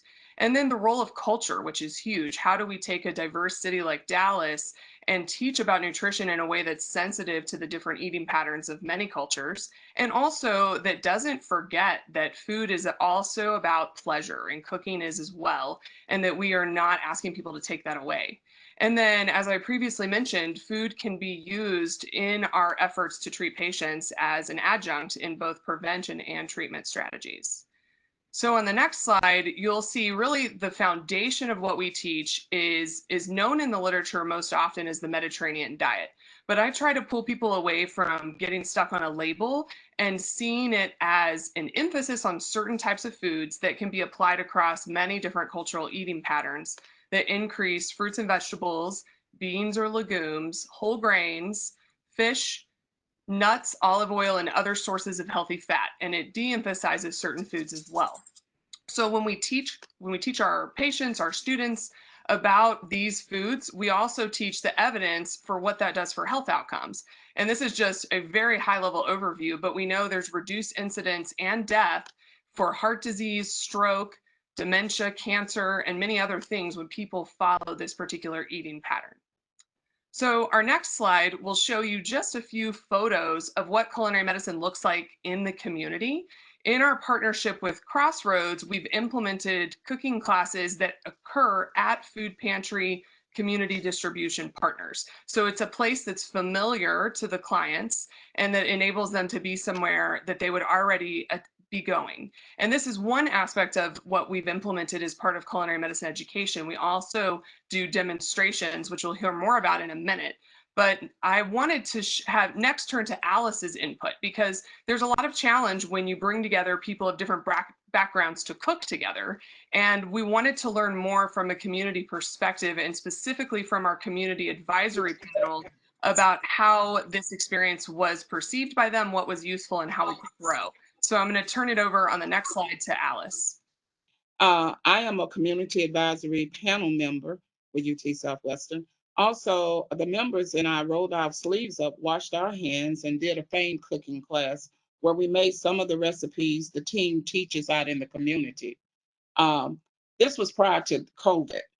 We had concerns about eating food prepared by somebody else. Food distribution centers serve many of the same communities that are severely impacted by the pandemic. So going forward, the need for reassurance about food prep hygiene for both the FAME team members and the community participants is essential. Right now, trust is a big issue in the community more than ever now. We learn a lot about how to read the nutrition labels on how to prepare food items, but there's so much more to understand. Too many of us are eating prepackaged and prepared food without really understanding what's in it or what it might mean for our health. Our community needs more education about this. In the cooking class, lots of us tasted foods that were new to us. That was really interesting. But when the healthiest foods have been part of your life, learning to develop the taste for them takes time. One of the members said, if you've never eaten buckwheat pancakes, you don't have to wake up. You just don't wake up one morning and decide, I'm going to make buckwheat pancakes. We tend to eat what's familiar to us. Cooking together for our group was fun. That may be one of the greatest strengths of this approach. That you get members of the community cooking together and each other's company and having a good time. That feeds the soul. As a volunteer with a food distribution program and know firsthand the experience, the complex reality of getting food into the hands of who most need it. We now have people drive up through our drive-through, get pre-boxed food orders selected from the pantries. We have more structural barriers between us and the people we serve. We don't have the same opportunities to teach these classes like we used to. So we have to think creatively about how to continue to reach one to teach one. And I'm turning it back over to Dr. Alban. We have a couple more minutes. Hi, so I'll just close by speaking a little bit about the majority of the student involvement in the FAME program. So as students, we were less involved with the cooking classes over the past year and more involved with the on-site in-person food demonstrations. And we began by working with the 3 CDPs listed on the map, which FAME already had existing relationships with. And each site has a slightly different distribution method, but all of them allow clients to pick up fresh produce and often other groceries and household items at specific dates and times each month. So we as student volunteers would show up at those different pickup times and hand out food samples and brochures, which I'll explain a little bit more. But before I get to that, it's also important to acknowledge that many of the areas with the highest rates of food insecurity are actually in South Dallas, so even further south than the Crossroads headquarters listed on the map. And FAME was able to build relationships with these 3 sites first, but our hope is that our volunteers, as well as our nutrition education materials, can be made available to clients across more CDPs as the program expands in the future. Next slide, please. I want to remind you that you've gone over your 15 minutes and into the question and answer. Oh, okay, well, I'll keep it brief. This is just an overview of our process. Worked with nutritionists as well as physician members of our team to select our Mediterranean-based diet. Got the students would get the supplies and prepare the samples on site as much as possible, and then the food would be distributed at the center. Many of the clients at the CDPs are Spanish speaking, so we always made sure to have a Spanish speaking volunteer who was fluent, and we also made sure that all of our recipes and informational materials were also translated into Spanish. And on the next slide, you can see an example of what our handouts look like. And just to close, I want to draw your attention to the swap challenge at the bottom, because I think that underlines what Dr. Alban said earlier about not telling patients or clients that they need to completely overhaul the way they eat, but encouraging them to take the principles of the Mediterranean diet and make substitutions and small adjustments to the food they already enjoy eating to make it healthier based on the principles of the Mediterranean diet. And I'll close it there, and we can open it up to questions for however much time we have left. Perfect. Thank you so much, UT Southwestern. I will start with the first question by Eunice Roberts. How do you incorporate the "we should eat to live" model, not the "live to eat" idea, into educating your patients about medicine as food? That's a great question. And I think I've even titled talks "Eat to Live" because I think it matters so much to put the role of food as pleasure in its place. And I think American culture has become one of excess around pleasurable food.